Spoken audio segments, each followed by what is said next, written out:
नमस्कार, news beats के special episode को आप इस वक्त देख रहे हैं और मैं आज एक ख़ास मेहमान से आपकी मुलाकात करवाने वाली हूँ।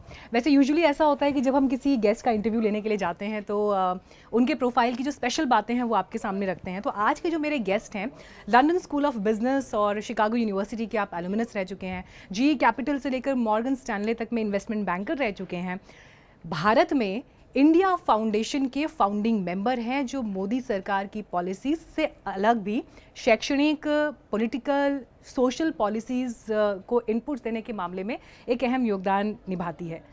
एनएसए अजीत डोवाल के बेटे हैं, बीजेपी के यंग लीडर हैं। शौर्य डोवाल जी के घर के बाहर इस वक्त मैं मौजूद हूँ, तो आइए चलते हैं भीतर और जानते हैं कि इन दिनों क्या चल रहा है, आज के मॉडर्न पॉलिटिक्स को लेकर वो क्या सोचते हैं, 2024 से पहले क्या प्रिपरेशंस हैं और उत्तराखंड को लेकर उनके विचार क्या है और क्या उत्तराखंड में अगला चुनाव लड़ने वाले हैं। तो सवाल कई हैं, आइए अब उन्हीं से सीधे जवाब लेते हैं।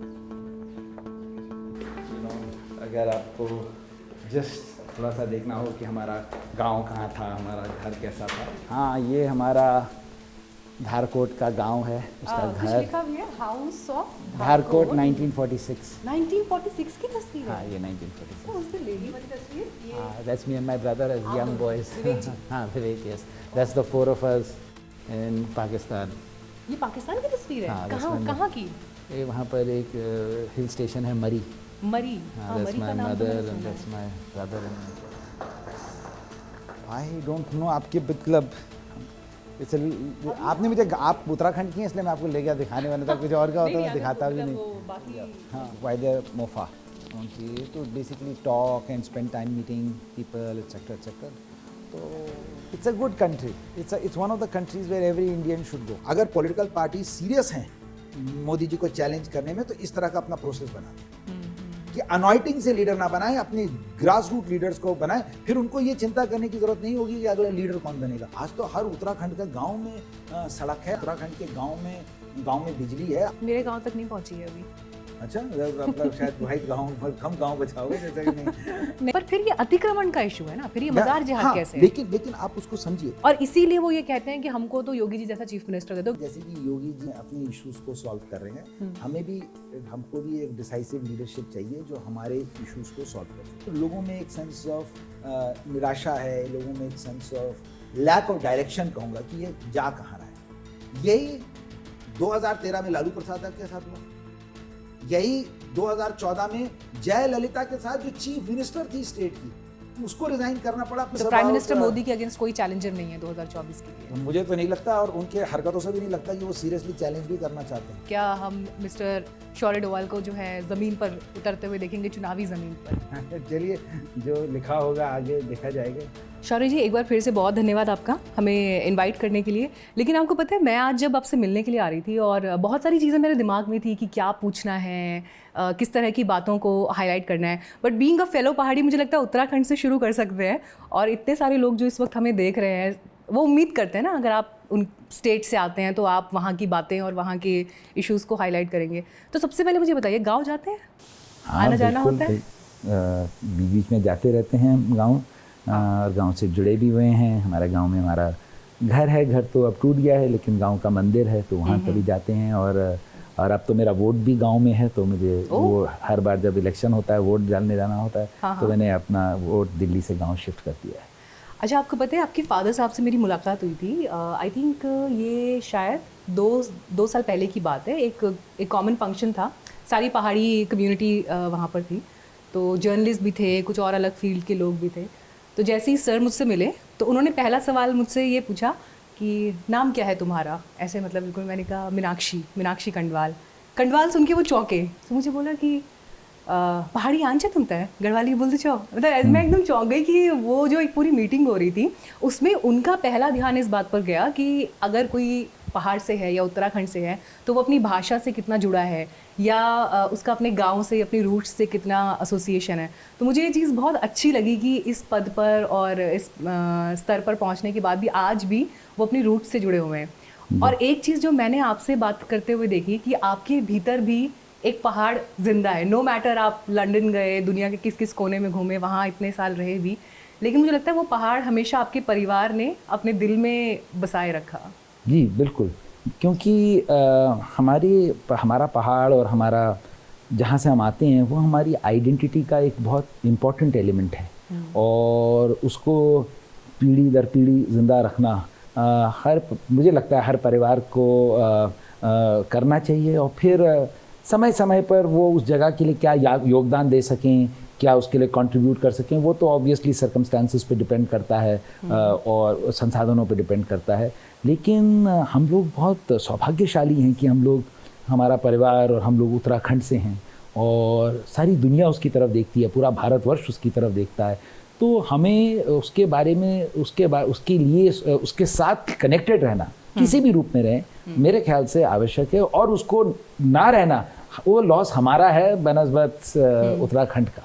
तो शायद आपको कहने की सेल्फ इंटरेस्ट में या वेस्टेड इंटरेस्ट में ही हमें अच्छा लगा कि हमें अपनी स्टेट से जुड़े रहना चाहिए। अच्छा, आपने कहा कि आपने अपना वोट भी वहाँ शिफ्ट करा लिया है, और 2009 में मेरे ख्याल से आप इंडिया शिफ्ट हुए, if I am right, as per I red on Google.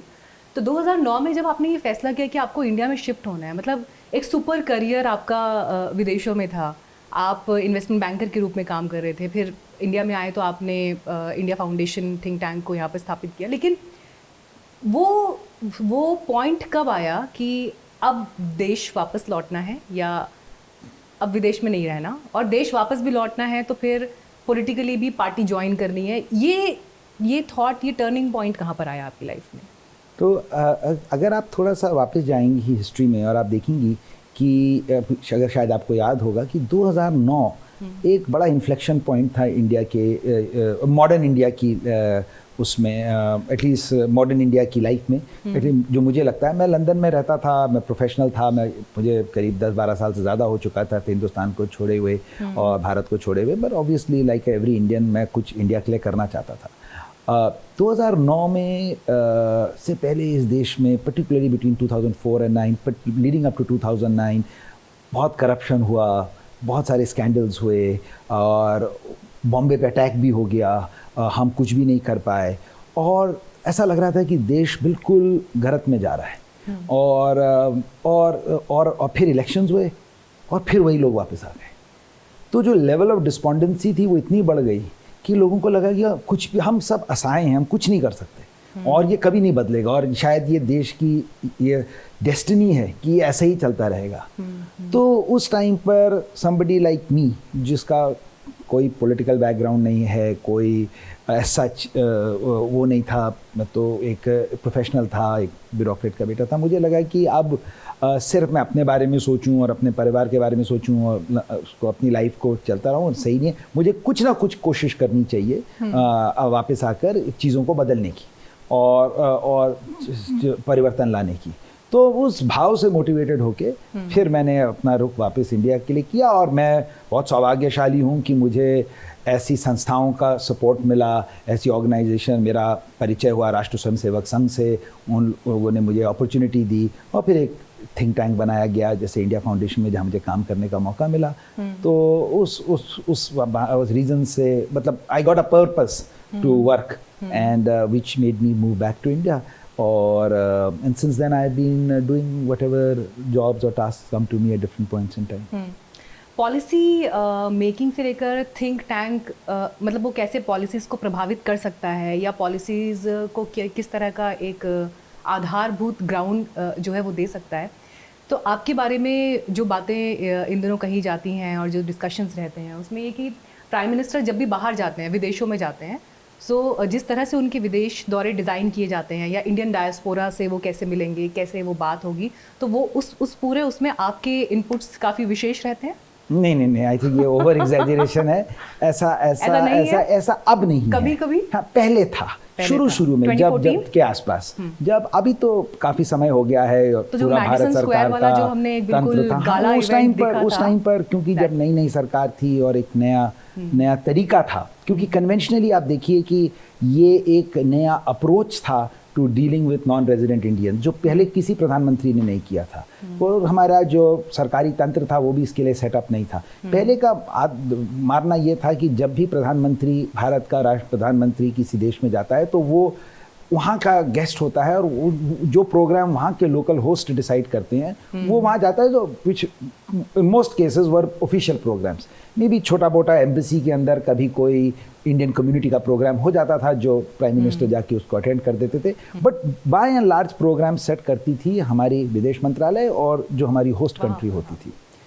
तो एक विचार आया लोगों में, मेरा तो उसमें छोटा मोटा योगदान था उसको कंट्रीब्यूट में करने में, कि भाई देखिए हिंदुस्तान का जो डायस्पोरा है वो भारत की एक बहुत बड़ी ताकत है और वो बहुत बड़ी शक्ति है, और वो उसको सम्मान देना, उससे संवाद करना, उनको अपने साथ जोड़ना, वो भी भारत का एक काम है। और उसका सबसे बड़ा आइडियल भारत का प्रधानमंत्री होता है, क्योंकि जब वो उस डायस्पोरा को मीट करता है और उसको एड्रेस करता है तो वो होस्ट कंट्री को भी एक सिग्नल देता है। और हमारा डायस्पोरा तो हर कंट्री में इतना अच्छा कर रहा है, इतना बढ़िया काम कर रहा है। अच्छा, आप तो लगातार विदेशों में जाते हैं, वहाँ के लोगों से आपका संपर्क भी रहता है, इनफैक्ट आपने इतना समय वहाँ बिताया भी। विदेशों में रहने वाले भारतीयों के लिए क्या बदला है 2014 के बाद से? और ये मैं इस लिहाज से भी पूछना चाहती हूँ कि हम सब सुनते हैं कि प्राइम मिनिस्टर जब भी जाते हैं उनसे इतने लोग मिलने के लिए आते हैं, उन्हें लेकर एक बड़ा लोगों के भीतर वहाँ पर एक्साइटमेंट होता है, बच्चों से लेकर हर आयु वर्ग के लोग मिलने के लिए पहुँचते हैं। लेकिन भारत की छवि इंटरनेशनली और जो एनआरआईज वहाँ पर हैं वो इंडिया को लेकर अब क्या फील करते हैं? How they are like focusing India and looking at India? तो आपको ये समझना चाहिए कि यहाँ पर क्योंकि हम ज़्यादातर Indians over post independence economic reasons के लिए बाहर गए, पढ़ाई करने के लिए और एक बेटर लाइफ के लिए अपने और अपने परिवार के लिए, तो देश में एक नोशन था, या इसमें भी एक इंस्टीट्यूशनली एक नोशन था कि ये लोग भगोड़े हैं, ये बेटर वेंचर्स के लिए देश को छोड़ गए। ये एक बड़ा मिसकंसेप्शन था। मैं क्योंकि खुद भी बाहर रहा हूँ और मैंने देखा भी और मैं जानता भी हूँ, मेरा मानना यह है कि भारतीय कहीं भी हो इस दुनिया में और किसी भी कंट्री का सिटीजन हो गया हो, कहीं भी बस गया हो, उसका दिल अपने देश के लिए धड़कता है। उसका एक यहाँ से लिंक है जो कभी नहीं टूट सकता, चाहे वहाँ की सिटीजनशिप कोई फर्क नहीं पड़ता। यहाँ तो ऐसी भी हमारे आप देखिए कम्युनिटीज़ हैं जो मल्टीपल जनरेशन से बाहर हैं, जो इंडेंचर्ड लेबर की तरह गई थी अंग्रेज़ों के टाइम से, वो तो कभी इंडिया आए भी नहीं, पर उनके लिए भी हिंदुस्तान के सभ्यता से, कल्चर से, ट्रेडिशन से एक लिंक था। उनको सिर्फ उसके साथ जोड़ना और उसको सम्मान देने की आवश्यकता थी, और हमारे को एक ऐसा प्रधानमंत्री चाहिए था जो उसको समझता। लेकिन आपके जो विरोधी हैं वो तो ये आरोप लगाते हैं कि आप लोग हर चीज़ को बड़ा करके दिखाते हैं, और जो आप लोगों का प्रचार तंत्र है एज इन बीजेपी का जो प्रचार तंत्र है वो इतना स्ट्रांग है कि किसी भी चीज़ को इतना बड़ा करके दिखाएंगे कि बस हर जगह हेडलाइंस पर आ जाएंगे, सुर्खियों में छा जाएंगे। हाँ, तो उनको सीखना चाहिए इससे। हम मना थोड़ी किया हुआ है कि आप मत करिए उसको। ये आप चैलेंज दे रहे हैं हमसे बड़ा इवेंट करके दिखाइए। आप कर लीजिए, इससे फ्री कंट्री है। आपको अगर उनको ये समझना चाहिए कि ये बड़े इवेंट इसलिए करते हैं क्योंकि इसके पीछे इन लोगों के जो एक बड़ा व्यू है कि आत्मसम्मान बहुत इंपॉर्टेंट है। You must be proud of who you are. जब आप एक प्राइड के साथ लोगों से अप्रोच करते हैं, चाहे आप देश में करें चाहे विदेश में करें, लोग आपके साथ जुड़ते हैं। अभी आप देखिए पिछले हफ्ते प्राइम मिनिस्टर आसाम गए, वहाँ उन्होंने ये Guinness world book of record set किया। आसाम के डांसर्स के बारे में अपना प्राइड होना में कौन सी बुरी बात है, बल्कि अच्छी बात है। लेकिन जैसे आपने कहा, अगर आप खुद ही डिफिडेंट हो कि यार पता नहीं है अच्छे हैं नहीं है, तो आप ऐसे ऑर्गेनाइज भी नहीं कर पाओगे। तो इसीलिए वो उसका विरोध करते हैं। वो कहते हैं नहीं हमें चुपचाप ही रहना चाहिए, हमें शर्म के साथ सर झुका के रहना चाहिए, किसी को पता ना चल जाए हम अच्छे हैं, है ना। तो या तो वो अच्छे नहीं हैं, या वो अच्छे हुए भी फिर वो दिखा नहीं सकते। तो आई डोंट नो उनका क्या प्रॉब्लम है। अगर मोदी गवर्नमेंट की पॉलिसीज और स्पेशली 2019 के बाद से जिस तरह से परिस्थितियां आगे गई हैं, हम एक चीज़ ये देख रहे हैं कि सरकार के एजेंडे में, उनकी सोच में एक चीज़ रिफ्लेक्ट होती है कि जो भारत की सांस्कृतिक और आध्यात्मिक और जो रिलीजियस वैल्यूज़ हैं उनको आपस में जोड़कर हम अपने पॉलिटिकल एंडेवर्स में आगे बढ़ेंगे। जैसे फॉर एग्जांपल एक काशी तमिल संगमम होता है जिसमें काशी के लोग जुड़ते हैं और तमिलनाडु के साथ जो काशी का एंशिएंट संबंध है उसको एक बार दोबारा से पुनर्जीवित करने का एक प्रयास होता है। फिर हम देखते हैं कि अलग अलग जगह पर कॉरिडोर्स के उद्घाटन हो रहे हैं, चाहे वो काशी विश्वनाथ है या फिर अभी उज्जैन महाकाल में हुआ। ऐसी कई और तरह की योजनाएं सरकार की हैं। तो हम देख रहे हैं कि एक अपनी हिंदू आइडेंटिटी, एक हिंदू प्राइड, एक भारत के गौरव को लेकर सरकार पॉलिटिकली काफ़ी सोच रही है। इस पूरे विषय को लेकर जब मैं उत्तराखंड को केंद्र बिंदु में लाती हूँ, क्योंकि आप वहाँ से हैं भी और उत्तराखंड बड़ी उम्मीदों से देखता है अपने आने वाले लीडर्स के लिए, जिनमें से आपका नाम भी एक है, तो उत्तराखंड की आइडेंटिटी सरकार के इस विजन में कहाँ फिट बैठती है और कितना इम्पोर्टेंट रोल प्ले करेगी? तो मैं आपके सवाल का 2 लेवल्स पे जवाब दूंगा। जो आपका जो ऑब्जर्वेशन था वो बिल्कुल सही है, और ये एक 2019 या आप 2014 से ही कहिए, ये एक मेजर 19 ऑनवर्ड्स थोड़ा तेजी हाँ, पर दिखाई दी। इसका एक बड़ा फंडामेंटल पॉइंट है, इसलिए मैं आपसे कह रहा था 2014 कि देखिए, people had to decide in this country कि India became a nation in on 15th August 1947. Yeah, India was always a nation. That India became a modern state in August 15, 1947. पर भारतवर्ष तो सिविलाइजेशनल है, वो तो पिछले 3000 साल से भारत एग्जिस्ट करता है। मेरा मानना यह है कि इस सरकार ने, अब चाहे 14 या 19 कह लें, ये व्यू लिया जो करेक्ट व्यू था कि हमारा इतिहास 15 अगस्त 1947 से नहीं शुरू होता। हमारा इतिहास उपनिषद और वेदों से लिखते वहाँ से शुरू होता है, और वो हमारी लेगेसी है, वो हमारी धरोहर है, वो हमारी सिविलाइजेशनल विजडम है। उसको आज के मॉडर्न स्टेट के साथ जोड़ना, मॉडर्न इकोनॉमी के साथ जोड़ना, मॉडर्न टेक्नोलॉजी के साथ जोड़ना, मॉडर्न पॉलिटिक्स के साथ जोड़ना हमारा एक रिस्पॉन्सिबिलिटी भी है और स्वाभाविक भी है। उसको डिनाई करना से हम अपना बेस्ट फुट फॉरवर्ड नहीं पुट कर सकते, बिकॉज फिर हमारे पास ओनली 75 साल का ही एक हिस्ट्री का बैकग्राउंड होता है। तो ये एक अप्रोच रहा है, और इसीलिए आप इसको जगह जगह पे देखती हैं कि सिविलाइजेशनल विजडम और सिविलाइजेशनल स्ट्रेंथ को ड्रॉ डाउन करना और उसको अपनी रियल डे की पॉलिटिक्स में लाना, रियल डे की पॉलिसी मेकिंग में लाना आज की गवर्नमेंट कर रही है, जो पहले शायद गवर्नमेंट्स ने नहीं किया। तो एक तो ये पॉइंट है। दूसरा पॉइंट, ऑब्वियसली उसके अंदर उत्तराखंड का कितना बड़ा सेमिनल रोल है, इस बात से एविडेंट होता है कि उत्तराखंड वैसे तो देश का सिर्फ 1% है, लैंड मास का, पॉपुलेशन का, जीडीपी का, एक्सेट्रा, बट उसका जो नेट कंट्रीब्यूशन है वो तो फिनोमिनल है। चाहे वो हमारे या जिसे कहेंगे धार्मिक प्लेसेस की वजह से है, हमारी सिविलाइजेशनल की जो विजडम, जो फोरसाइट से है, तो उसमें कई एलिमेंट्स में उत्तराखंड, और हमारी कंट्रीब्यूशन है to the defence of this country, तो उसके लिए हमारा कितना बड़ा कंट्रीब्यूशन है और कितना बड़ा रहा है, ये तो इस बात से एविडेंट है कि जब आप इस देश में कोई भी चीज़ देखते हैं कि आप देखते हैं कि उसमें उत्तराखंड का नैरेटिव बार बार रिपीट किया जाता है। उसे देवभूमि कहा जाता है, उसे कहा जाता है कि वहाँ से हमारे को हमारी आध्यात्मिक शक्ति मिलती है, हमको हमारा वहाँ से इंटेलेक्चुअल विजडम मिलता है, और उसका ये बात भी रिफ्लेक्शन होता है कि चाहे हर इलेक्शन हो, बाद हो, उसके बाद आपको प्रधानमंत्री वहाँ इतना टाइम स्पेंड करते हैं, देश में उसके बारे में इतनी अवेयरनेस बढ़ गई है, इतनी 4 धाम यात्रा होती हैं, ये होता है। तो देश का इतनी बड़ी जनसंख्या एक 1% ऑफ द कंट्री में अपना टाइम फोकस करती है, मेक्स यू रियलाइज कि शायद सिविलाइजेशनली भी हम उत्तराखंड रहे चाहे पहाड़ी रहे हों, उनका भारतवर्ष की नैरेटिव को सेट करने में बहुत बड़ा योगदान रहा है। उत्तराखंड की किस्मत क्यों नहीं बदलती लेकिन फिर? ये एक बड़ा इंटरेस्टिंग सा और सोचने वाला सवाल है कि मोबाइल, मैं तो जर्नलिस्ट होने से भी ज़्यादा, मैं आज एक उत्तराखंड वासी होने के नाते ये सवाल आपसे प्राइमरली पूछ रही हूँ। हम भी जाते हैं वहाँ पर, लोग मिलते हैं, कहते हैं देखिए क्या हो रहा है, सब ऐसे ही हालात हैं, कांग्रेस हो, बीजेपी हो, किसी से भी लोग जो है खुश नहीं है। एक निराशा का एलिमेंट लोगों के भीतर दिखाई देता है। शहीद लड़े अलग राज्य के लिए कि अगर पर्वतीय क्षेत्र के लिए एक अलग राज्य होगा, पॉलिसीज अलग होंगी, लेकिन आज की तारीख में यूपी से अलग होकर हमको क्या मिला? उल्टा आजकल तो उत्तराखंड में ये सुनाई देने लग गया है कि बेहतर होता है कि हम लोग यूपी के साथ ही जुड़े हुए होते, तो शायद हमारे पास इंडस्ट्रीज से लेकर कुछ अलग अलग जो डेवलपमेंट प्रोग्राम्स होते हैं, कम से कम एक सोच और विजन होता। और इसमें तो दोनों ही पार्टीज़ की सरकारें चूकती हुई दिखाई देती हैं। हालांकि आप लोगों को इस बार सरकार रिपीट करने का जनता ने अवसर दिया, मैंडेट दिया, लेकिन फिर भी बदलता क्या है? किस्मत नहीं बदलती वहाँ की। नहीं, आपका ये सवाल बहुत सही है, this is a question worth thinking.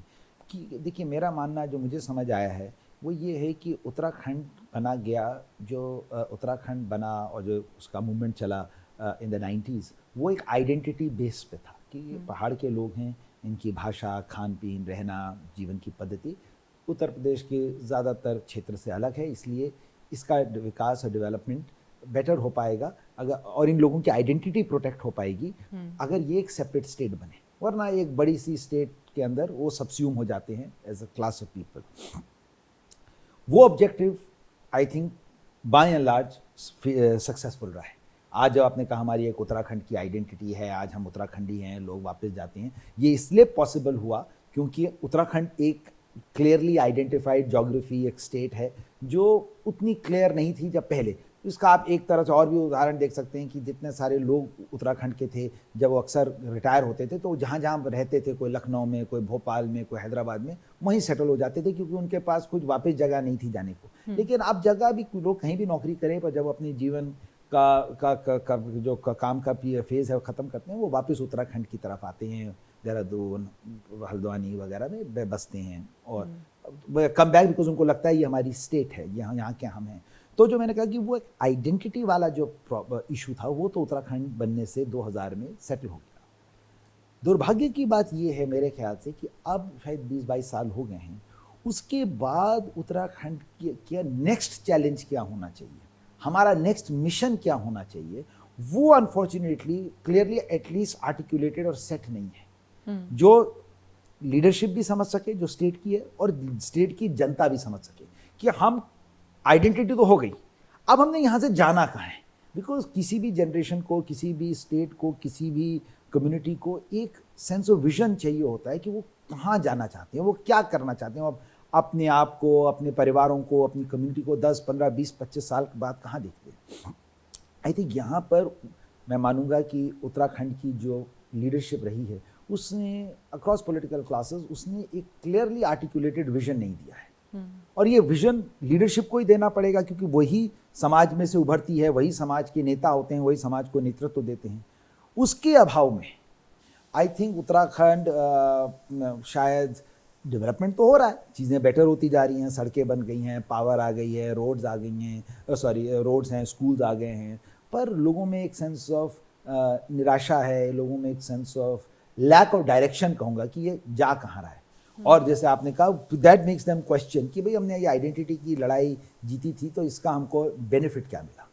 तो आई थिंक इसमें कोई निराश होने की बात नहीं है मेरे ख्याल से। अभी जो लास्ट विधानसभा इलेक्शन हुआ, मैंने अलग अलग विधानसभाओं में ट्रैवल भी किया, काफ़ी लोगों से बात भी हुई, और एक चीज़ जो मैंने पाई, क्योंकि ये अपने आप में बड़ा डिफरेंट था कि इतने सालों के बाद ऐसा हुआ है कि सरकार जो है वो रिपीट हो रही है। ये उत्तराखंड का नेचर, वहाँ के वोटर का नेचर अदरवाइज नहीं है, लेकिन वो बीजेपी से बहुत खुश नहीं थे।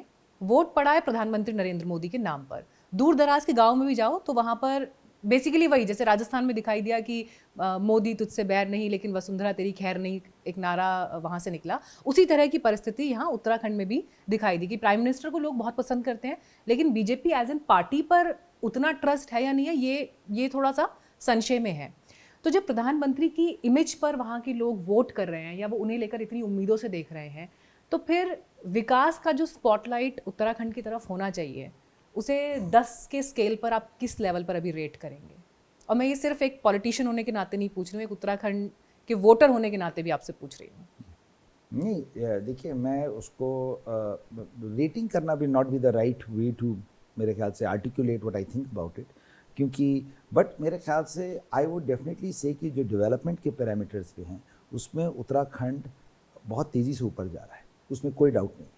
कोई 3 बेस्ट प्रोजेक्ट्स अगर मैं आपसे पूछूं, कोई 3 बेस्ट चीज़ें जो बीजेपी गवर्नमेंट ने उत्तराखंड के लिए की हैं, जो कि जैसे कह रहे हैं ना सब लोग कि अब आने वाले एक दशक जो है वो उत्तराखंड का है। आपके देखिए ये 4 धाम यात्रा है, आपकी रेल कनेक्टिविटी आ रही है, आपकी जो यहाँ पर जो इतना बड़ा ये अभी जो ये इंडस्ट्रीज़ के लिए जो सरकार ने पैकेज बनाया है उसके लिए ऑफ कोर्स उसमें थोड़ा सा चैलेंज है, बट ये 2 चीज़ें तो आपको इमीडिएटली टूरिज्म और फ्रॉम 4 धाम यात्रा और जो रेल की कनेक्टिविटी है वो तो इमीडिएट जो आज तक कभी नहीं हुई थी पहले 75 साल में।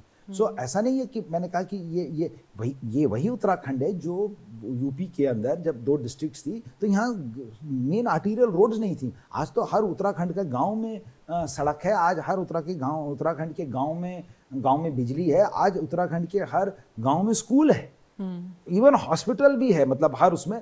तो और ऐसी जगह पर जहाँ पॉपुलेशन इतनी स्पेयर्स है और डिस्टेंसेस इतने और ज्योग्राफिकल टेरेन इतना मुश्किल है। मेरे गांव तक नहीं पहुंची है अभी। अच्छा, आपका शायद वाहिद गांव, कम गांव बचाओगे जैसे कि नहीं। नहीं मैं बता आप रही हूँ, पता करिए, पर फिर हमको कम पता से कम चलना चाहिए कि क्यों आज नहीं पहुंच। वहाँ से लोग हमेशा टैग करते हैं, हमेशा ये न्यूज़ आके कि प्लीज़ कुछ करिए, हमारे यहाँ सड़क नहीं आई है। कई बार होता है ना कि सड़क आगे से मुड़कर निकल जाती है और एक गांव कहीं छूट जाता है, हाँ आबादी वाले फैक्टर्स होते हैं, सब चीज़ होते हाँ हैं, लेकिन चाहे उस गांव में 5 लोग रहते हैं, वो तो अपने लिए जो हाँ चीज़ें हैं उसी हाँ नज़रिए से हाँ, देखेंगे ना। नहीं नहीं, तो और होना भी ऐसी चीज़ें चाहिए, हैं। I understand. नहीं, एक चीज़ मुझे और बताइए, उत्तराखंड के लोग ऐसा क्यों कहते हैं कि हमें योगी जी जैसा मुख्यमंत्री दे दीजिए? अभी वाले मुख्यमंत्री जी से मतलब उनकी उम्मीदें पूरी नहीं तो होती हैं क्या? आपको उन्हीं से पूछना पड़ेगा कि 3-4 मुख्यमंत्री बदल दिया आप लोगों ने उत्तराखंड में, तो अब इसलिए वहाँ के लोगों को बोलना पड़ता है कि हमको योगी जी जैसा मुख्यमंत्री, वैसे भी हमारे ही यहाँ के हैं। ये उसे कंपेयर, वो तुलना ठीक नहीं है, क्योंकि हमारे इश्यूज वो नहीं है जैसे जो जो पर जो योगी जी से यूपी। बेहतर कौन समझेगा नहीं, उत्तराखंड के इश्यूज? यूपी के इश्यूज हाई विजिबिलिटी इश्यूज हैं, फॉर नहीं नहीं, example. Being a person from Uttarakhand मैं ये कह रही हूँ कि योगी जी से बेहतर कौन समझेगा अगर वो ये कहते हैं, हाँ चाहे मतलब तंज के रूप में कहें वहाँ के लोग, चाहे सटायर के रूप में कहें, चाहे हाँ मजाकिया हाँ, लहजे में कहें नहीं कि वैसा वो चीफ बेसिकली मिनिस्टर वही दे कह दो। रहे हैं कि जैसे कि योगी जी अपने अपने अपने इश्यूज को सॉल्व कर रहे हैं, हमें भी, हमको भी एक डिसाइसिव लीडरशिप चाहिए जो हमारे इश्यूज को सॉल्व कर सके। और पर मैं ये सबमिट कर रहा हूँ कि जो हमारे इश्यूज हैं वो इतने एग्जिस्टेंशियल इश्यूज नहीं हैं जो बाकी स्टेटों में है। फॉर एग्जांपल हमारे यहाँ कोई by and large law and order की प्रॉब्लम नहीं है, कोई माफिया वगैरह की प्रॉब्लम नहीं है, कोई ऐसी अनार्की नहीं है। हमारा सबसे बड़ा मुद्दा है डेवलपमेंट। हमारे पास हाई क्वालिटी मैन पावर है जो डेमोन्स्ट्रेट होती है कि जब हम स्टेट से बाहर जाते हैं, फॉर 1% हमारी डिसप्रोपोर्शनेट रिप्रेजेंटेशन है। आप मीडिया में देख लें, एकेडमिक्स में देख लें, ब्यूरोक्रेसी में देख लें, बिजनेस में देख लें, किसी भी क्षेत्र में देख लें नेशनल लाइफ की, फॉर 1% हम लोग उससे अपनी punch much higher than our weight. लेकिन उत्तराखंड के अंदर हमारा सबसे बड़ा इशू है कि हमको एक फॉरवर्ड लुकिंग डेवलपमेंट मॉडल चाहिए जहाँ से हम अपने लोगों को एम्प्लॉयमेंट दे सकें, यूथ को फ्यूचर के लिए एस्पिरेशन दे सकें, और हम एक ऐसी सोसाइटी का, ऐसे समाज का क्रिएट कर सकें जो अपने पर फाइनेंशियली सशक्त हो, कि वो अपने ट्रेडिशंस को, अपनी पद्धति को, अपनी आइडेंटिटी को में इन्वेस्ट करके उसको जिंदा रख सके। वो हमारा सबसे बड़ा चैलेंज हो रहा है कि वो एक या दो क्लियर ऐसी कौन सी चीजें हैं जो मैंने आपके अभी तक के विचारों में एक बात जो मैं पढ़ पा रही हूँ, जिस तरह की चीज़ों का जिक्र आप कर रहे हैं उसमें विजन दिखता है या उसमें एक सोच ज़रूर झलकती है। लेकिन मैं यहाँ पर बैठी हूँ उत्तराखंड के लोगों की आवाज़ के रूप में, और जो उनके कंसर्न्स हैं वो आपके सामने उठा रही हूँ।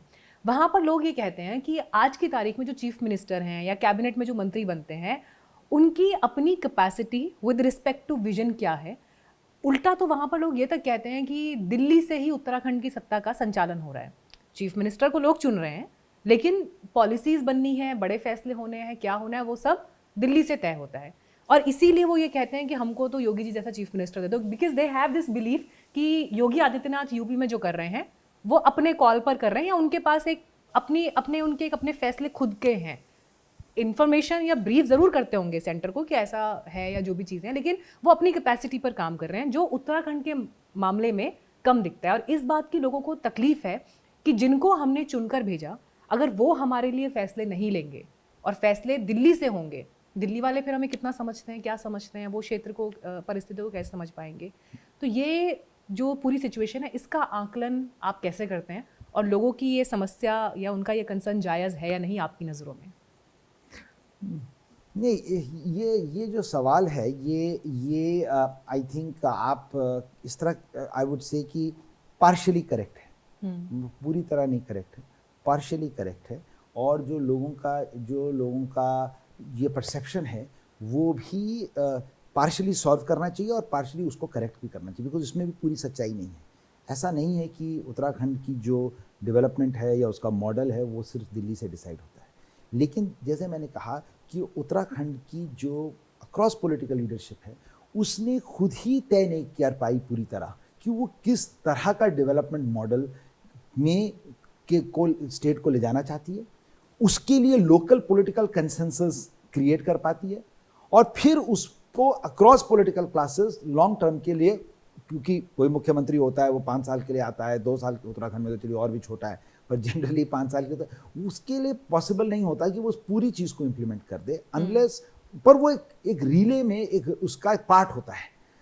उसके अलग से उसके पॉलिटिकल डिफरेंसेस होते हैं, वो सब चलता रहता है, लेकिन वो लॉन्ग टर्म डायरेक्शन नहीं जो होती। जैसे आप नेशनल लेवल पे देख लें, प्राइम मिनिस्टर मोदी ने एक देश की ट्रेजेक्टरी सेट की है, उस पे हम उस विजन पे तरफ हम कंसिस्टेंटली सेट चल रहे हैं।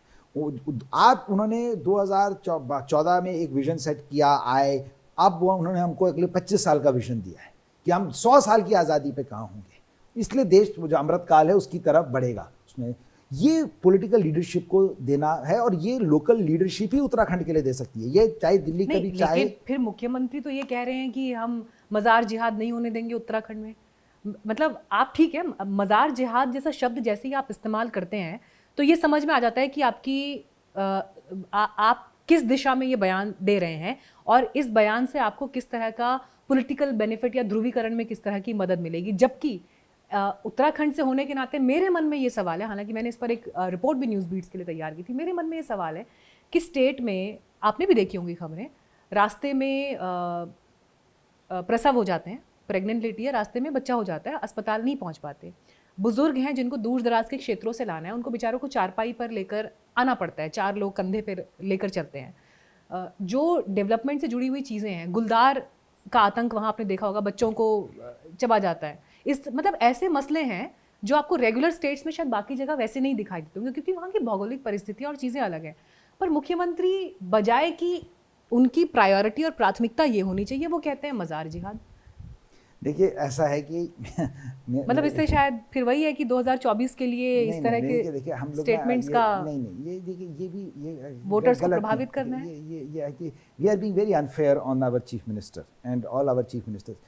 Constant comparison with mister Modi. पर चीफ मिनिस्टर की प्रायोरिटी क्या होनी चाहिए? मैं आपको बताता हूँ, constant comparison and trying to say कि अच्छा वो ऐसे नहीं हैं, देयरफॉर वो कुछ नहीं कर रहे, और मोदी जी ऐसे हैं और ऐसे। देखिए आप इस वाले इशू पे बात करते हैं for a moment, you know, जो आपने अभी किया मजार जिहाद, ये एक लेजिटिमेट इशू है, और जो मुख्यमंत्री ने आर्टिकुलेट किया है, पर फिर ये अतिक्रमण का इशू है ना, फिर ये मजार जिहाद कैसे है? लेकिन आप उसको समझिए, जो अतिक्रमण का इशू है उसमें calling a cat is important.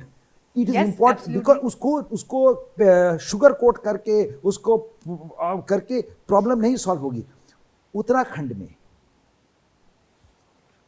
Media ने पॉइंट आउट किया कि ऐसे 400 मदरसाज और मज़ार्स हैं जो क्रिएट की गई सरकार की लैंड पे, फॉरेस्ट की लैंड पे, स्टेट की लैंड पे। गवर्नमेंट ऑफ उत्तराखंड ने एक सर्वे कराया पूरे उत्तराखंड में और फाइंड किया इस मार्च में कि 1400 ऐसी जगहें हैं, ऐसी साइट्स हैं अक्रॉस द स्टेट जहां पर गवर्नमेंट लैंड पर ऑक्यूपाई हो रखा है। सितंबर 2009 में सुप्रीम कोर्ट ने इस देश में एक कानून पास किया, कहा कि किसी भी गवर्नमेंट लैंड पे कोई भी रिलीजियस साइट नहीं बननी चाहिए। ये जो डेटा है, इतना डेटा में अगर आप कहती कि अतिक्रमण का आ रहा है कि इतने मंदिर भी बने, तो मैं कहता कि हाँ साहब ये तो पूरा क्रॉस कम्युनिटी है। एक्चुअली रिलीजियस साइट्स का चीफ मिनिस्टर को आर्टिकुलेट करना चाहिए कि रिलीजियस साइट्स बढ़ रही हैं।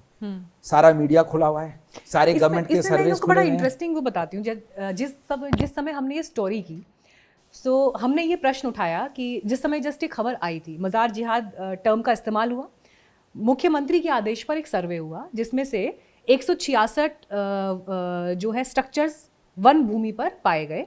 उन 166 में से करीब 150 ऐसे थे जो मंदिर थे, उनमें से 10 जो हैं वो मस्जिद वाले स्ट्रक्चर, मतलब मुस्लिम कम्युनिटी से जुड़े हुए स्ट्रक्चर्स थे, और शायद उसमें से थोड़े बहुत 4-5 के आसपास कुछ गुरुद्वारे थे।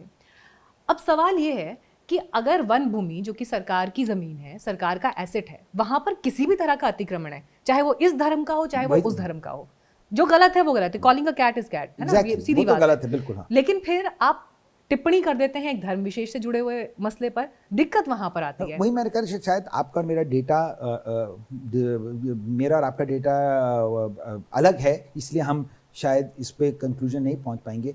जो मैंने आपसे कहा, जो मेरे पास डेटा है, उस डेटा के हिसाब से जो नंबर ऑफ मुस्लिम अतिक्रमण है वो कंपैरिजन में आपके हिसाब से तो कम है हिंदू से, प्रोपोर्शनेट भी नहीं है, मल्टीपल्स में है। अगर 10 जगहों पे हिंदू अतिक्रमण है तो उसका 10 to 20 टाइम्स अतिक्रमण मुस्लिम साइट्स का है। तो गलती किसकी है? अतिक्रमण हुए क्यों? फिर ये एट फर्स्ट प्लेस अतिक्रमण होने ही नहीं चाहिए थे। वो तो अगर आप जो सरकारी कह asset या सकते हैं कि जमीन आप लेगेसी का इशू है, सरकार को होना ही नहीं चाहिए। पर अगर कोई चीज गलती हो गई उसको ठीक करना भी तो सरकार का काम है। पहले आपने कहा, अब उसको ये कहना कि साहब नहीं, या तो प्रॉब्लम को डिनाई करना कि साहब है ही नहीं, क्यों हुआ ऐसा, तो चोरी कोतवाल को डांटे कि भाई क्यों हुआ ऐसा, तो अब अच्छा हो गया गलती, अब कुछ ना करें। तो अगर अतिक्रमण है तो अतिक्रमण को हटाना पड़ेगा। अगर अतिक्रमण को हटाना पड़ेगा तो जैसे आपने कहा, इसको डेटा को बिल्कुल पब्लिक होना चाहिए, इस पे ही नहीं डिस्प्यूट होना चाहिए कि आप कह रही हैं कि नहीं डेटा, अगर डेटा सही है, अगर डेटा ये कहता है कि नहीं 1400 जगहों पे हुआ, 2000 जगहों पे हुआ, 1400 जगहों पे मुस्लिम अतिक्रमण था और 50 जगहों पे हिंदू अतिक्रमण था, तो ये होना चाहिए कि 1400 जगहों पे मुस्लिम था, इसको छुपाना नहीं चाहिए। और फिर उसके बाद अगर उसमें वहाँ की कम्युनिटी को या वहाँ के लोगों को एक मैसेज देना चाहिए तो वो देना पड़ेगा कि भविष्य में ना हो कि साहब देखिए ये इस तरह का काम नहीं चलेगा। मेरा ये मानना है कि अगर मुख्यमंत्री ने इसको एक विषय बनाया है और उन्होंने इसको आगे लेके बढ़ रहे हैं, तो उसको हर बार उनको इन द डॉक डालना कि साहब क्योंकि आप इस इशू को डील कर रहे हैं, वो आप लेपर्ड के इशू को नहीं डील कर रहे हैं, या आप कोई लेडी प्रेगनेंसी में उनकी डेथ हो गई उसको नहीं इशू कर रहे, अनफेयर है। ये एक बड़ा सोशल इशू है गिवन उत्तराखंड डेमोग्राफिक, इसको एड्रेस करना चाहिए, उसको भी करना चाहिए। पर इट इज नॉट कंपेयरिंग बदलती हुई डेमोग्राफी चिंता का विषय है सरकार के लिए क्या?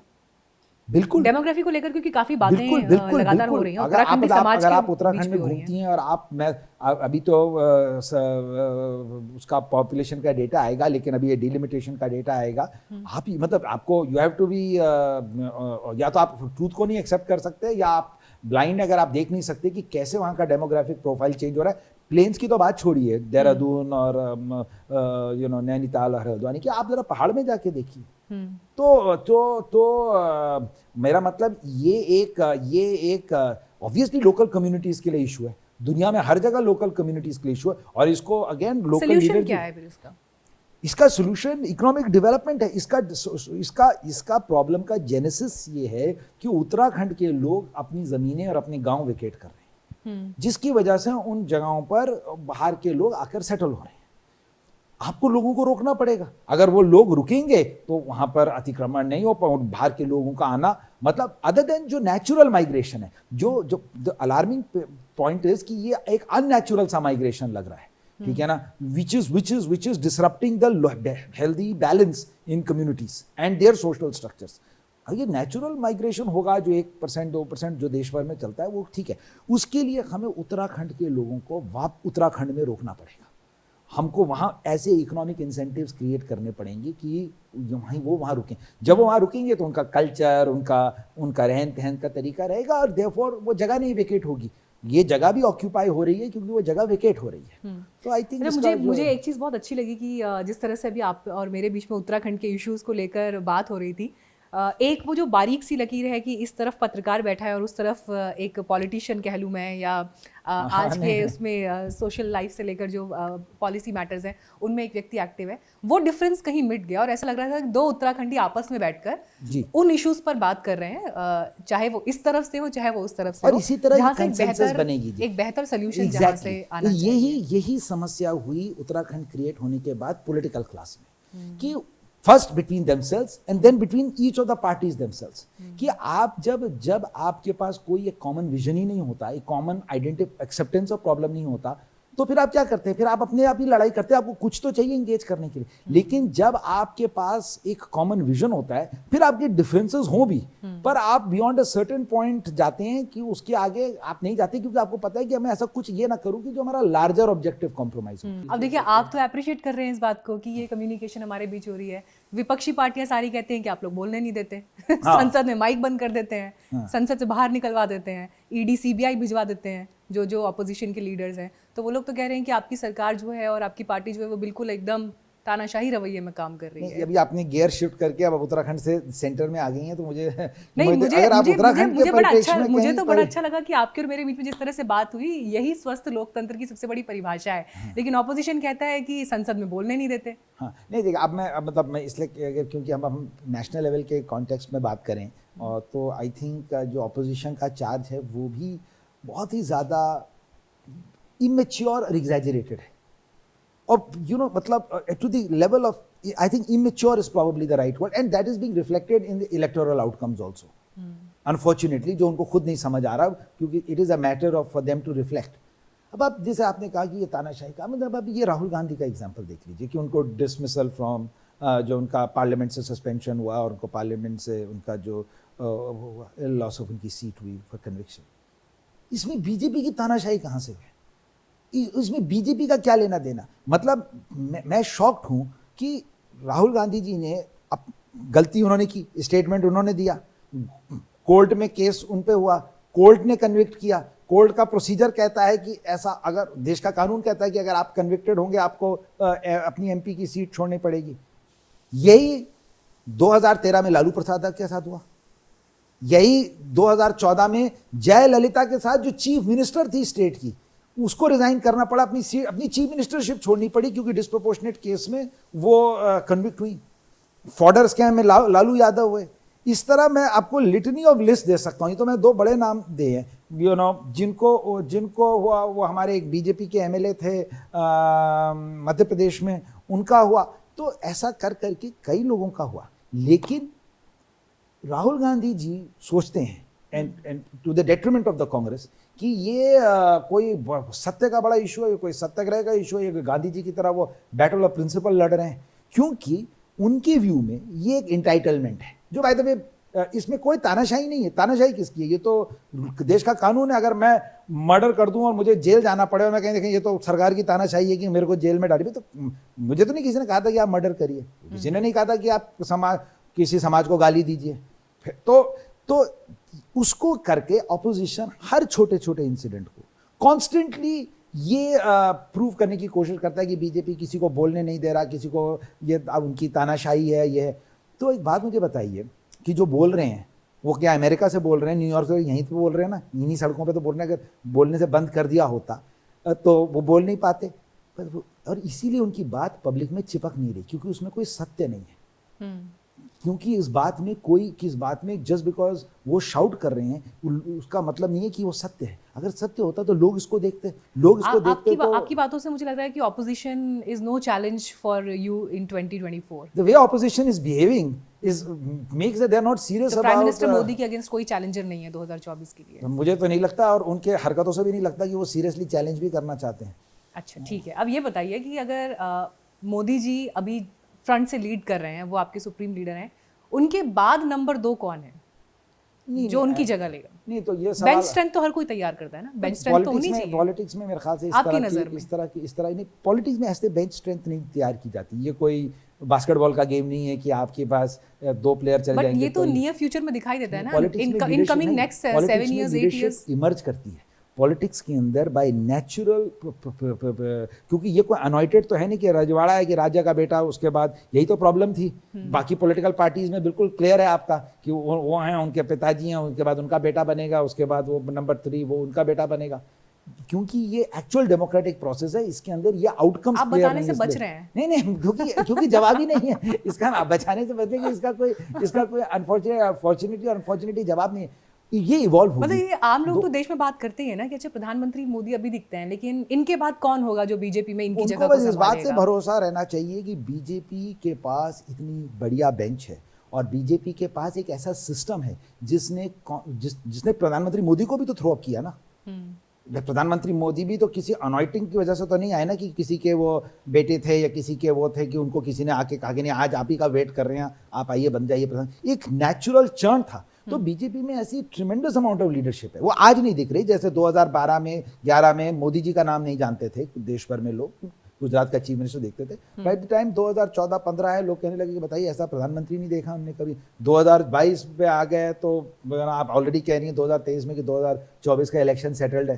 तो यू नो ये जब जो, और ये आपने कहा ना पॉलिटिकल, अगर पॉलिटिकल पार्टी सीरियस हैं मोदी जी को चैलेंज करने में, तो इस तरह का अपना प्रोसेस बना दे कि अनॉइटिंग से लीडर ना बनाए, अपने ग्रास रूट लीडर्स को बनाए। फिर उनको ये चिंता करने की जरूरत नहीं होगी कि अगला लीडर कौन बनेगा, वो सिस्टम ही खुद लीडर प्रोड्यूस कर देगा। आपकी तो कई मीटिंग्स हुई होंगी प्राइम मिनिस्टर से, तो once you go inside that room where he is sitting, so जब भी कोई मिलने वाला उनसे पहली मुलाकात के लिए जा रहा है, तो कैसे बातचीत को इनिशिएट करते हैं?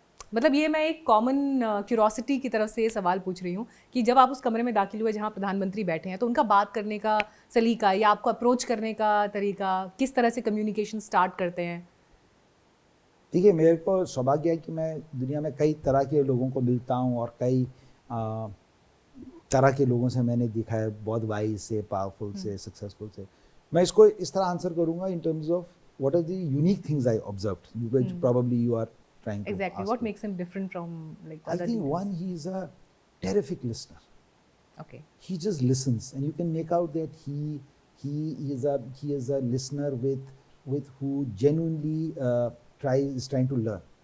Secondly, I found that he's somebody who's completely in the moment. It doesn't matter कि आप प्रधानमंत्री हैं या आप जर्नलिस्ट हैं या मैं एक आम कार्यकर्ता हूँ, जब वो आपके साथ हैं तो उनका आप पे 100% अनडिवाइडेड अटेंशन है, contrary to all political class leaders who are mostly generally, अगर आप देखें किसी भी पॉलिटिशियन से, रेगुलर पॉलिटिशियन से बात करने में, तो वो आपसे फ्लीटिंगली बात करते हैं, उनके पास उनके फ़ोन बज रहे होते हैं, उनके पास 500 लोग आए होते हैं, वो you can just make out कि वो उनकी जो इंटेंसिटी ऑफ एप्लीकेशन है वो बहुत डिस्ट्रैक्टेड है। या ऐसा नहीं है, इनके बाद बड़ा यूनिक ट्रेट है कि वो बहुत ही intensely you can feel that he is aware and in the moment. नहीं, लेकिन मेरे पास इस विषय पे एक सवाल और है आपसे पूछने के लिए। ऐसा लगता है पहाड़ियों को बहुत पसंद करते हैं वो। हाँ, ये उनके मतलब जो उनके आज की तारीख में जो दिल्ली का सबसे स्ट्रॉन्ग ब्यूरोक्रेसी का पावर सर्कल है, उसमें उत्तराखंडियों की मौजूदगी जो है वो सबसे पावरफुल है। उससे मैसेज ये लेना चाहिए उत्तराखंड के लोगों को कि ये हमारी लेटेंट स्ट्रेंथ है। The reason that is there is because उनकी किन चीज़ों के लिए वो पसंद किए जा रहे हैं। उनकी इसलिए तो नहीं कि उनकी शक्ल बहुत अच्छी है इसलिए कर रहे हैं, या उनका नाम से कोई कैरेक्टरिस्टिक्स होंगी, तो वो क्या कैरेक्टरिस्टिक्स है उस पर अगर आप देखें, जो बाय द वे मेरे ख्याल से पूरे उत्तराखंड के लोगों के साथ आइडेंटिफाई होती है। उनके हार्ड वर्क, उनकी ऑनेस्टी, उनकी ब्रेवरी, उनकी कमिटमेंट, ये हमारी नेचुरल स्ट्रेंथ्स हैं। जैसे हमारे नेचुरल पहाड़ हैं, नेचुरल रिवर्स हैं, नेचुरल पेड़ हैं, इसके लिए हमको रेगिस्तान से डेजर्ट लाने की जरूरत नहीं, हम नेचुरल है। हमें अपनी स्ट्रेंथ्स पे खेलना चाहिए। हम जब इन स्ट्रेंथ से डिविएट करते हैं, जब हम बहुत झूठ झाड़ बोलने की कोशिश करते हैं, जब हम बहुत तिकड़मबाजी करते हैं, हम बाय एंड लार्ज फेल करते हैं, क्योंकि हमारी नेचुरल स्ट्रेंथ नहीं है। और ये अगर आपने बिल्कुल सही उदाहरण दिया, अगर हम इसको एक्सट्रापोलेट करें जो लोकल उत्तराखंड के इश्यूज को लेकर, तो हम देखेंगे कि जब उत्तराखंड में हम अपनी कोर स्ट्रेंथ से डिविएट कर रहे हैं, वहाँ पर हम अपने बेस्ट पोटेंशियल को नहीं ला पा रहे हैं। तो अगर हमें एक मैसेज देना है उत्तराखंड की जनता को उस सैंपल से, तो हमको ये देखना चाहिए कि अगर हम बाहर आके, हम दिल्ली में आके, हम लंदन में आके, हम न्यूयॉर्क में आके इतने छोटे कम कम्युनिटी होकर भी इतना डिस्टिंग्विश कर सकते हैं, तो इन कारणों की वजह से हम डिस्टिंग्विश करते हैं। ये आपको कंसिस्टेंटली स्ट्रीम मिलेगा। यही नहीं, आप किसी मीडिया हाउस में चले जाइए, किसी बिजनेस हाउस में चले जाइए, पूछिए कि आपके वहाँ पे उत्तराखंड के लोग काम करते हैं, उनके बारे में 2 चीज़ें ऐसी बताइए जो उनके बारे में स्टैंड आउट करती हैं। वो बार बार यही बोलेंगे, यार वो बहुत ऑनेस्ट होते हैं, बहुत हार्ड वर्किंग होते हैं। तो ये चीज़ हम अपनी पब्लिक लाइफ उत्तराखंड में क्यों नहीं ला सकते? अगर हम इन्हीं चीज़ों को उत्तराखंड पॉलिटिक्स में काम चल जाएगा ईमानदार होकर और सच बोलकर। आपके सामने एक प्राइम मिनिस्टर है जो 270 to 300 सीट्स डिलीवर करके देता है एक कंट्री के अंदर। So, हम मिस्टर शौर्य डोवाल को कब देखेंगे चुनाव लड़ते हुए? नहीं, ये भी आपके ख्याल से एक बड़ा कुछ हिंट तो दिया ही जा सकता है आज। नहीं, ये ऐसा था कि एक बार एक 80s में यहाँ एक एपिसोड सीरियल चलता था, उसको कहते थे मुंगेरी लाल के हसीन सपने। उसमें क्या होता है, एक मैं आपको एक एग्जाम्पल, तो इधर मुंगेरी लाल जी के घर में उनके बिहार से कोई एक रिश्तेदार आते हैं जिनको सरकार में किसी की बड़े मंत्री की पैरवी करनी थी, तो वो अपने उनके फादर इन लॉ को समझा रहे होते हैं कि अच्छा मैं उनके मंत्री के ड्राइवर को जानता हूँ, जो उसके पियोन को जानता है, जो उसके सेक्रेटरी को जानता है, उसको कर दे, वो उसकी पैरवी कर देगा तो इनकी जॉब लग जाएगी। तो मुंगेरी लाल सुनते रहे, तो फिर कहते हैं कि साहब ऐसा है कि क्या कभी क्लास 4 की सिफारिश से क्लास 1 की नौकरी लगी है? तो ऐसा है, मेरा भी कुछ ऐसा ही हाल है कि अभी क्लास 4 की पोजीशन से क्लास 1 की। नहीं, बहुत स्मार्टली आंसर किया है ये। इसलिए मुझे लेकिन उत्तराखंड के लोगों में बड़ी उत्सुकता है इस बात को लेकर कि अगर युवा चेहरों की बात करें, प्रॉमिसिंग लीडर्स की बात करें, तो क्या हम मिस्टर शौर्य डोवाल को जो है ज़मीन पर उतरते हुए देखेंगे, चुनावी ज़मीन पर? चलिए, जो लिखा होगा आगे देखा जाएगा, हम भी देखेंगे क्या क्या है, बट जो भी होगा, इन सम वे और the other I will definitely contribute to making Uttarakhand a better place, making the lives of Uttarakhandis better. That's my personal commitment to myself. अगर मुझे पार्टी के माध्यम से मौका मिलेगा तो मैं वहाँ से करूँगा, अगर किसी और तरीके से माध्यम मिलेगा. मुझे लगता है कि माध्यम की कमी नहीं है, सिर्फ इस पे काम करने की आवश्यकता है, और जहाँ जहाँ पे जिस जगह हमसे काम हो सकता है मैं करने की कोशिश करूँगा. तो अब हम अपने बातचीत के अंतिम पड़ाव की तरफ पहुंच रहे हैं, और हमेशा कहते हैं ना कि जैसे शुरू में हाय बहुत अच्छा होना चाहिए और उसी नोट पर बाय होना चाहिए, हाय और बाय हमेशा याद रहनी चाहिए, तो वो अगली मुलाकात के लिए एक और प्रॉमिसिंग नोट छोड़ती है. तो बाय के लिए मेरे पास आपके लिए एक रैपिड फायर सेक्शन है अभी हमारे इंटरव्यू का. अच्छा. So this was the secret. अच्छा. सो इसमें यूजुअली ऐसा होता है कि जब आप रैपिड फायर जैसा कुछ रखते हैं तो एक शब्द बोलेंगे, और एक शब्द को सुनकर जो आपके जहन में पहली चीज़ या एक पहला वर्ड या सेंटेंस आएगा वो आपको बोलना है. Oh my God. अच्छा. हाँ, don't be scared, it is very simple and a fun moment. तो थोड़ा सा फन मोमेंट भी सीरियस बातचीत के बीच में आने चाहिए, ज़रूरी होते हैं. तो हमारे व्यूवर्स तैयार हैं रैपिड फायर के लिए, तो आइए शुरुआत करते हैं. पहला वर्ड बहुत ही सिंपल है, Uttarakhand. Fabulous people, fabulous nature, beauty. Actually, Uttarakhand के साथ में probably the right word is beauty. Beauty. गाँव. Home. वाह. Favourite Uttarakhandi food. गहर की दाल. गहर की दाल. London days. Youth gone by. Policy making और policy maker. Policy contributor. Contributor. Lok Sabha और Rajya Sabha. Oh my God. Never thought of that. आज सोच लीजिए. लोकसभा और Rajya Sabha. Just being a good person. Oh, very modest way of saying it. No, just not being you know, it's, not adding to the negative image of politicians. Okay. राष्ट्रवाद. One life is too short. Wow, impressive. Narendra Modi. A leader who inspires you. Are you a person who calls पिताजी or daddy? Papa. Papa. Okay. Mr. Ajit Doval. An ideal. Wow. Do you know the Garhwali words? Can I toss some of them? No, please. Bodi Baba. Bodi Bada. हाँ, बड़ी बड़ा, of course I know. दादा बूढ़े, मतलब, you know, old. Okay. Favorite place in Uttarakhand? Giri. Your village. My village, yes. Oh wow, lovely. Kids. 2 daughters, Vanya and Saina. My me time. Long flights. Long flights? Please elaborate.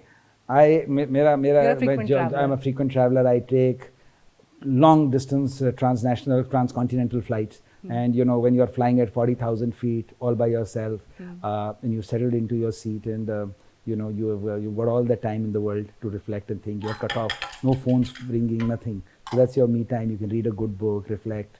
Wow. And Favorite place in India? Giri. Giri again? Wow. Favorite place in world? You can't say Giri now. Outside In the India, world, you mean? London. Outside. London? Yes. Okay, second best? Second, never thought of that. So many places I've been to. But, Do you watch movies? of a generation gone by.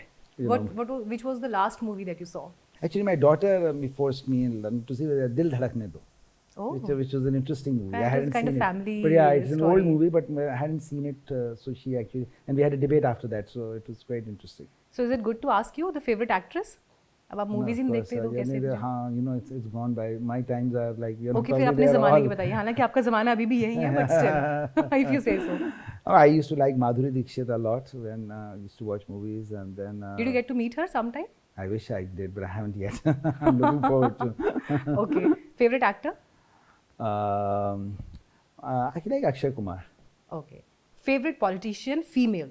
Immediately that comes to my mind was Sushma ji. Sushma ji. I had a chance to work with her, to see her at close quarters. So I was very inspired by her. Film तो आपने नहीं बताई. अच्छा, दिल धड़कने दो आपने नहीं, मैंने कहा वो तो नहीं, वैसे तो मेरे को वैसे बहुत सारी अच्छी अच्छी पिक्चरें मेरे को याद है, but when I was still there, I used to like this movie Swadesh a lot, Shahrukh Khan. I like those kind of movies, you know. So आपने वैसे ही फैसला लिया वो उसके बाद जीवन में. it turned out like that, but yeah, I wasn't inspired by that, but I liked that movie. I liked sort of, you know, Chak De and all those kind of movies, you know, slightly sort of more meaningful types. Love marriage or arranged marriage? No, my wife's a Nautiyal, हाँ. so it's she's a Garhwali, she's a so it was sort of a combination. Arrange cum love और love cum arrange? Arrange come love. Oh nice. जो आपने पहले जवाब नहीं दिया, मैं फिर से इसको लेकर आ रही हूँ. Who is after prime minister Modi, like in terms of leadership, who will take his place? There is no answer to this question, so I can't answer this Yogi question. Adityanath. He's a rising leader. So, he's currently probably one of the most dynamic chief ministers, and he's doing a great job as the chief minister of Uttar Pradesh. And then situations will evolve, I guess, as time passes by. But I think in politics, you have to end up, because politics is not a career. See, that's why people ask this question. Actually, if you have 2 minutes, I'll try to explain. Politics is not a career. It's not a profession. You can ask this question of a cricketer. You can ask this question of a media person कि आज आप anchor हैं, कल editor होंगे ये. You can ask that of a civil servant. आप joint secretary हैं, कल additional secretary होंगे. Politics is a mission. It's a purpose. Purpose can put you in different roles. जब आप फौज में होते हैं और आप रेगुलर डेज में होते हैं तो आप कहते हैं आज मैं जनरल हूँ, मैं कर्नल हूँ, मैं वो सलूट. जब लड़ाई में होते हैं, जब आप मिशन पे होते हैं तो क्या फर्क पड़ता है? दुश्मन ये थोड़ी पूछने वाला है कि आप जनरल थे या कर्नल थे. वो तो आप एक मिशन पे होते हैं. अगर आपको बंदूक भी चलानी होगी तो आप चलाएंगे. You will do the job. So politics is like that. There are people on a different mission. Prime minister Modi is on a current mission. Yogi ji is on a current mission. Other people are doing different missions. The only person without a mission is Mr. Rahul Gandhi right now. Or his mission is still, we are trying to figure out what is he on. Quite a statement. Family means the world to me. Indian Army. Oh, matter of pride. Bureaucracy. It's outlived its utility. 2024 election. Continuity and policies. Oh, lovely. Nice. India. Blessed to be an Indian. Mr. Shaurya Doval. A decent man. Oh, how lovely. It Well, was at least attempt to wonderful. be a decent man. It was wonderful. Actually, अगर मुझे marks देने हैं तो मैं marks देकर मतलब ऐसा नहीं है कि कम करूँगी, ज़्यादा करूँगी. But you did really well. So thank you so much. Not bad for somebody who doesn't do this for a living. हाँ, मुझे ये समझ में आ गया कि आपने बहुत रेगुलरली रैपिड फायर का सामना नहीं किया. नहीं, तो बिल्कुल उस हिसाब से नहीं तो मतलब you were like bang on with every question और बहुत इंटरेस्टिंग आंसर्स थे. आई थिंक व्यूअर्स को बहुत मजा आया होगा. तो आप लोग जरूर हमको फीडबैक में बताइएगा कि रैपिड फायर आपको कैसा लगा. Next time may be mister Doval और प्रिपेयर होकर आएंगे कि इस बार जो है आज मैंने बहुत कोशिश की कि अलग अलग टॉपिक्स को इसमें कवर करूं, but still it was good. Thank you so much. So Mr. Doval, thank you so much for this wonderful conversation. उम्मीद और कोशिश यही थी कि आज इस बातचीत के जरिए उत्तराखंड से जुड़े हुए इश्यूज पर, नेशनल पॉलिटिक्स से लेकर इंडिया, राइजिंग इंडिया के सभी विषयों पर हम बात करें. और मुझे लगता है कि इस कॉन्वर्सेशन में दर्शकों को भी बहुत मजा आया होगा. And all the very best for your. And can I use your service? Just give like a 30-second message to the people of Uttarakhand. Yes, of course. But I would like to say to the people of Uttarakhand कि देखिए, मायूस होने की कोई ज़रूरत नहीं है. ठीक है, हमारा जो ट्रेडिशन और लिनिएज है, हम उन लोगों को बिलोंग करते हैं. हमारे वेन्स में वो खून दौड़ता है जिन्होंने हज़ारों साल नेचर के साथ compete करके और नेचर की छाती में फाड़ के सर्वाइव किया और धर्म को और उसको प्रोटेक्ट करके रखा. हम उस मिट्टी के बने हुए लोग हैं. हमें सिर्फ अपनी स्ट्रेंथ को रियलाइज़ करना है और हमें अपने आप को कमिट करना है. हमारा भविष्य बहुत उज्ज्वल है, इसको हमें कोई नहीं रोक सकता. ये हम एक पीरियड ऑफ ट्रांजिशन के थ्रू जा रहे हैं. हम इसके थ्रू निकलेंगे और फिर हम एक इंस्पायर्ड विजन के साथ काम करेंगे और फिर उत्तराखंड हमेशा देवभूमि रहा है. और हम जब भी वापस अपने पूर्वजों के पास जाएंगे, हम उनको गर्व से कह सकेंगे कि हमने उनकी धरती को एक बेटर प्लेस छोड़ा जहाँ से वो छोड़ के आए थे. वाओ. So मुझे लगता है ये इतनी खूबसूरती से and very well articulated message for everyone, क्योंकि कहते हैं ना बूंद बूंद से घड़ा भरता है. तो हर इंसान अगर ऐसे सोचे और इसके लिए प्रयास भी करे तो ये एक बेहतर उत्तराखंड के निर्माण की दिशा में बड़ा कदम होगा. And youth has a lot of hopes from you. I hope I will live up to them. Thank you so much एक बार फिर इस बातचीत के लिए. उम्मीद है कि फिर अगली मुलाकात में कुछ और इंटरेस्टिंग सवाल होंगे और उत्तराखंड से लेकर देश तक के मसलों पर कुछ अलग बात होगी. All the best. Thank you so much. Thank you.